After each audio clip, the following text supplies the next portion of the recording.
आज पाथरीच्या पंचायत समितीच्या सभापती उपसभापतीपदी निवड करण्यात आलेली आहे। कशा पद्धतीने निवड करण्यात आलेली आहे? जिल्हा परिषदेचे आपले 4च उमेदवार निवडून आलेले आहेत। कशा पद्धतीने उपसभापती आणि सभापतीची राष्ट्रवादी काँग्रेस पक्षाच्या वतीने निवड करण्यात आलेली? सभापती आणि उपसभापतीच्या झाल्या आणि त्या निवडी पार पडल्या। त्यामध्ये सभापती सुनीताताई गजेंद्र कोल्हुत्रे, उपसभापती सचिन आंबुरे यांची निवड झाली, त्याबद्दल मी त्यांचं मनापासून अभिनंदन करते। सभापती पद हे ओबीसी महिलांसाठी होतं आणि उपसभापती पदाची तशी काही राखीव नसताना त्यावेळी आपल्याला एक प्रत्येक घटकाला आपल्याला सामावून घ्यायचंय, प्रत्येक जाती जमातीला सामावून घ्यायचंय आणि प्रत्येक समाजाला चांगला न्याय देण्याचं हे राष्ट्रवादी पक्षाची पहिली भूमिका आहे।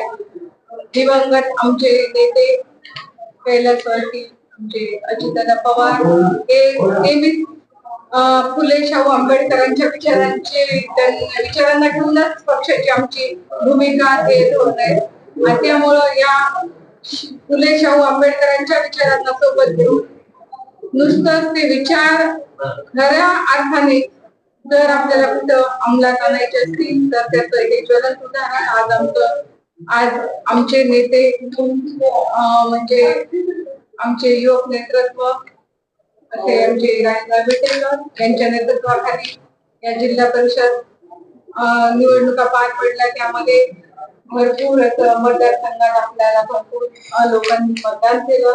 त्यांच्यावर आज खरं तर राजेदादांना चांगल्या पद्धतीनं सर्वांनी साथ दिली आणि ती साथ देत असताना आज मला त्यांचं परत एकदा अभिनंदन करावं लागेल की 4 पंचायत समितीचे सभापती हे राष्ट्रवादी पक्षाच्या विचाराचे आणि राष्ट्रवादी पक्षासोबत चालणारे आहेत। असे 4ही पंचायत समितीचे सभापती मी या ठिकाणी अभिनंदन करते, राजेंद्र विटेकरांचं अभिनंदन करते।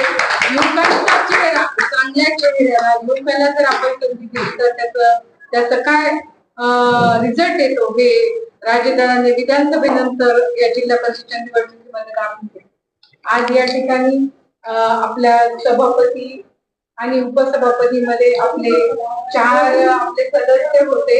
त्यामध्ये आपल्याला काँग्रेसने म्हणजे बिनशर्त पाठिंबा आपल्याला दिला, त्याबद्दल त्यांचं पण मी मनापासून या ठिकाणी आभार मानते।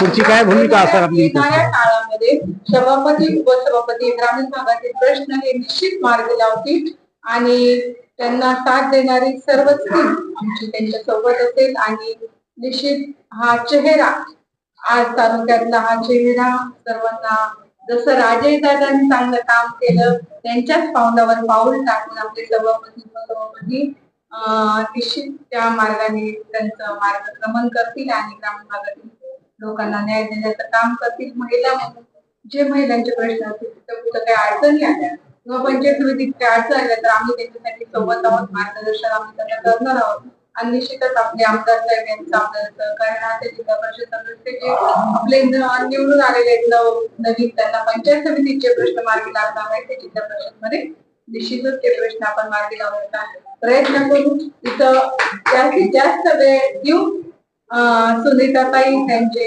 चिरंजीव या ठिकाणी आणि त्यांना सहकार्य करणार पूर्ण त्यांचा कल आपला सर्कल या ठिकाणी राहील किंवा तालुक्यात आपल्याला सर्वांना पंचायत समिती असं एक सभागृह आहे की त्यामध्ये तालुक्याचे प्रश्न मार्गी लागले असतात।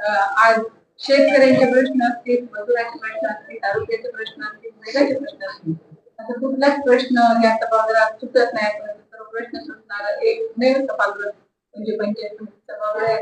निश्चितच आपले प्रश्न मार्गी लागतील आणि आम्हाला खूप आनंद आहे की माझ्या सर्कलमध्ये आतापर्यंत रेकॉर्ड आहे की हातगाव सर्कलला प्रत्येक वेळेस पंचायत समिती सभापती हा हातगाव सर्कलचाच राहतो, यापुढे काळात पण निश्चितच राहील। आज मला सुरुवातीपासून मी तुम्हाला सांगत होते तुम्ही सभापती होणार आणि तुम्ही निवडून येणार। आज जनतेचं आमच्या सर्कल मधील जनतेचं मी मनापासून आभार मानते की त्यांनी भरघोस मतांनी 2 पंचायत समिती 1 जिल्हा परिषद सदस्य यांना निवडून दिलं। तसंच आमचे जे काही नवनिर्वाचित सदस्य त्यांना निवडून दिल्याबद्दल सर्वच स्वातंत्र्यासाठी जनतेचे मनापासून आभार मानते।